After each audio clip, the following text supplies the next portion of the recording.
छत्तीसगढ़ में जन्मे दादा तोर बजेला तिवरता गाँव गोंडवा नामा ज्योति जला दे दादा हीरा सिंह मरकाम गोंडवा नामा ज्योति जला दे।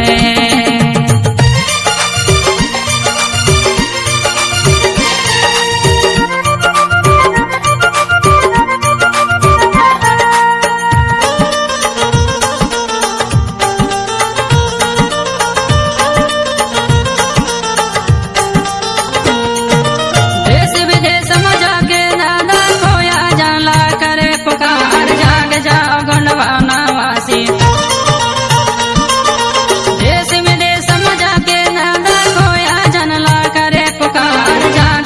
गोंडवाना वासी ले लो अपना हक अधिकार जाग जाओ गोंडवाना वासी। छत्तीसगढ़ में जन्मे दादा तोर बजेला तिवरता गाँव गोंडवा नामा ज्योति जला दे दादा हीरा सिंह मरकाम गोंडवा नामा ज्योति जला दे।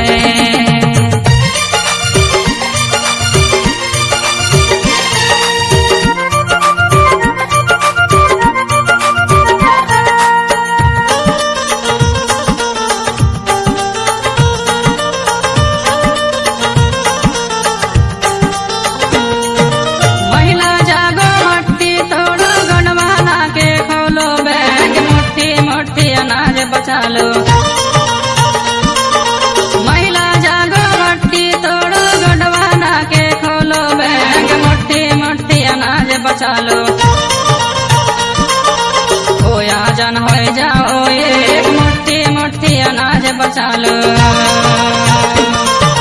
छत्तीसगढ़ में जन्मे दादा तोर बजेला तिवरता गाँव गोंडवा नामा ज्योति जला दे दादा हीरा सिंह मरकाम गोंडवा नामा ज्योति जला दे।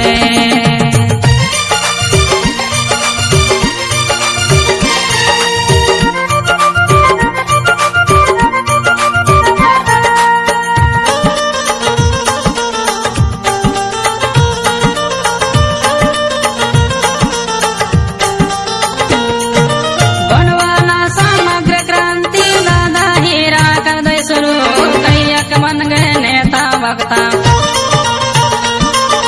गोंडवाना समग्र क्रांति दादा हीरा कर दे शुरू कैयक बन गए नेता वक्ता।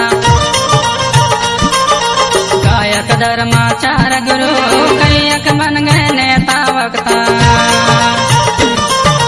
छत्तीसगढ़ में जन्मे दादा तोर बजेला तिवरता गाँव गोंडवा नामा ज्योति जला दे दादा हीरा सिंह मरकाम गोंडवा नामा ज्योति जला दे।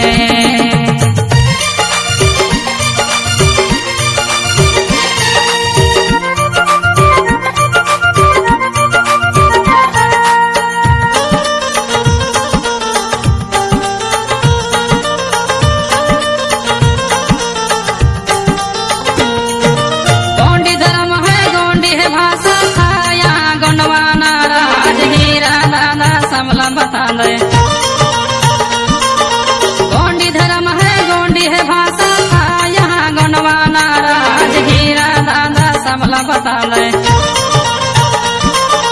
जाग जाओ मोर को यह समाज हीरा दादा सबला बता दे।